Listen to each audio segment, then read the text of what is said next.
Hello guys welcome to my YouTube channel हजुरहरूलाई सन्सु ब्लग्समा स्वागत छ। फेरि पनि नयाँ भिडियो लिएर हजुरहरूको माझ आइसकेको छु। कृपया भिडियोलाई अन्तिमसम्म हेरेर साथ दिनुहोला र यो च्यानलमा हजुरले सर्बिया सम्बन्धी इन्फर्मेटिभ भिडियोहरू पाउन सक्नुहुन्छ र च्यानलमा नयाँ हुनुहुन्छ नि च्यानललाई लाइक शेयर र सब्सक्राइब गरिदिनु होला, जसले गर्दा हजुरहरूलाई भिडियो हाल्दा बित्तिकै हजुरलाई नोटिफिकेसन पुग्नेछ।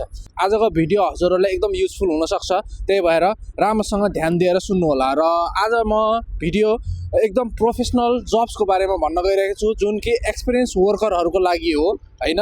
त्यही भएर हजुरहरूले यदि यो पेसामा हजुरहरू सर्बियाको लागि हेर्दै हुनुहुन्छ भने, सर्बिया आउन खोजिराख्नु भएको छ भने, त्यो भनेको तपाईहरुलाई एकदम राम्रो अपर्च्युनिटी हुनेछ।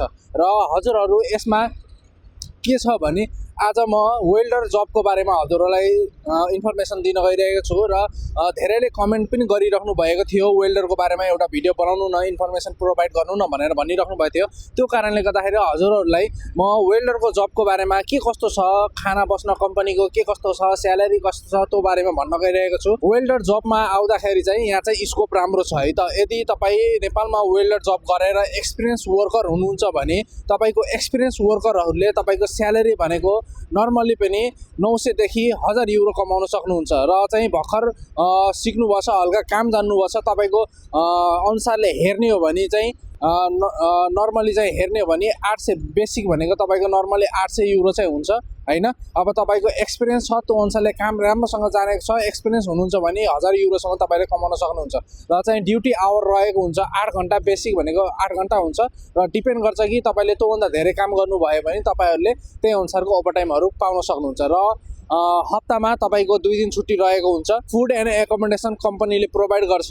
यदि हजुरहरूले बनाएर त्यो अनुसारले खानुहुन्छ भने तपाईलाई फुडको पैसा चाहिँ तपाईलाई छुट्टै दिने पनि गर्दछ।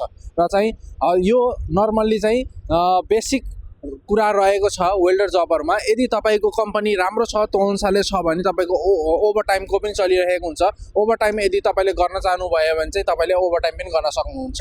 र चाहिँ वेल्डरको जबमा तपाई राम्रो कम्पनी चाहिँ सिलेक्ट गरेर आउनु होला, राम्रो रेपुटेसन भएको राम्रो कम्पनी सिलेक्ट गरेर आउनु भयो भने तपाईको फर्दरको लागि पनि एकदम राम्रो छ। र चाहिँ तपाईको यहाँ चाहिँ राम्रो काम गरेर राम्रो पोजिसनमा पुग्नु भयो भने तपाईले अझै धेरै पैसा कमाउने अपर्च्युनिटी चाहिँ छ है त। त्यो कारणले गर्दा यदि हजुरहरू वेल्डरको जबमा आउँदै हुनुहुन्छ भने तपाईको लागि चाहिँ एकदम फ्युचर राम्रो छ।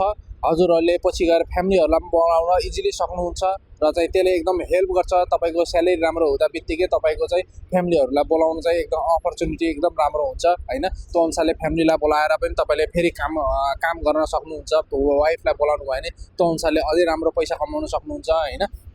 त्यो कारणले गर्दाखेरि चाहिँ यदि वेल्डर जबमा आउनुहुन्छ भने हजुरहरूलाई म आउनु भन्छु है। धेरै राम्रो छ स्यालेरीहरू। र त्यसै गरी चाहिँ मैले हजुरहरूलाई पछिको भिडियोमा चाहिँ एउटा दाइ पनि हुनुहुन्छ हैन। त्यो दाइसँग चाहिँ उहाँ आएको पनि लगभग 6-7 महिनाभन्दा बढी भइसक्यो र उहाँले अहिले वेल्डर जबमा काम गरिराख्नु भएको छ र उहाँहरूको स्यालेरी पनि यस्तै रेन्जिङको छ, 800-900 युरो नर्मली चाहिँ रेन्जिङको छ हैन। त्यो कारणले गर्दाखेरि पछिको भिडियोमा चाहिँ मैले हजुरहरूसँग उहाँहरूसँग इन्टरभ्यू टाइपमा बनाएर हैन उहाँको एक्सपिरियन्सहरूको बारेमा हजुरहरूलाई सेयर गर्नेछु भन्दै आजलाई यति नै। र अर्को भिडियोमा भेट्ने बाचा गर्दै see you in next video. Bye by.